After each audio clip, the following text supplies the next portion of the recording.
ಬೆಳೆಸಲು. Hallelujah. Hallelujah. That was the fire in the Peter and John. ಆ ಒಂದು ವ್ಯಕ್ತಿಯಲ್ಲಿ ಆ ಒಂದು ಬೆಂಕಿ ಇಳಿಯಿತು ಆ ಒಂದು ಸಮಯದಲ್ಲಿ. Hallelujah. Hallelujah. ఆ యొక్క అగ్ని పేతురు యోహానులో ఉన్నది కాబట్టి ఆ కార్యములు చేశారు. ಆ ಒಂದು ಬೆಂಕಿ ಆ ಒಂದು ಯೋಹಾನ ಮತ್ತು ಪೇತ್ರನ ಮಧ್ಯದಲ್ಲಿ ಇರುವುದರಿಂದ ಆ ಒಂದು ಕಾರ್ಯವನ್ನು ಅವರು ಮಾಡಿದರು. పరిశుద్ధాత్మ శక్తిని మనం రిసీవ్ చేసుకుంటున్నాం. ಪರಿಶುದ್ಧಾತ್ಮ ಶಕ್ತಿ ನಾವು ಸ್ವೀಕಾರ ಮಾಡ್ತಾ ಇದ್ದೇವೆ. ఏం చేస్తున్నాం మనం? ನಾವು ಏನ್ ಮಾಡ್ತಾ ಇದ್ದೇವೆ? ఒకసారి మనల్ని మనం ఆలోచన చేసుకోవాలి. ಒಂದು ಬಾರಿ ನಮ್ಮನ್ನು ನಾವು ಆಲೋಚನೆ ಮಾಡ್ಕೊಳ್ಬೇಕು. దేవుడి కోసం ఏమైనా చేసామా? ದೇವರಿಗಾಗಿ ನಾವು ಮಾಡಿದ್ದೇವಾ? ఒక ఆత్మను సంపాదించామా? ಒಂದು ಆತ್ಮವನ್ನು ಸಂಪಾದನೆ ಮಾಡಿದ್ದೇವೆ. సత్యకి త్వరగా వస్తున్నామా? ನಮಗೆ ಬೇಗವಾದ ಬರ್ತಾ ಇದ್ದೇವೆ. ఇతరులకు మన జీవితం సాక్ష్యంగా ఉందా? ಇದರಿಗೆ ನಮ್ಮೊಂದು ಜೀವನ ಸಾಕ್ಷಿಕರವಾಗಿದೆಯಾ?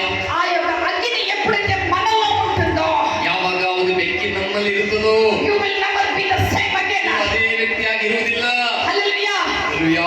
అగ్ని మనం పొందుకున్నట్లయితే ಆ ಒಂದು ಬೆಂಕಿಯನ್ನು ನಾವು ಪಡೆದುಕೊಳ್ಳುವಾಗ అనేకమైన అద్భుత కార్యాలు దేవుడు మీ జీవితంలో చేయబోతున్నాడు. ಅನೇಕವಾದ ಅದ್ಭುತ ಕಾರ್ಯಗಳನ್ನು ನಿನ್ನ ಒಂದು ಜೀವಿತದಲ್ಲಿ ದೇವರು ಮಾಡಲಿಕ್ಕಿದ್ದಾನೆ. హల్లెలూయా. Hallelujah.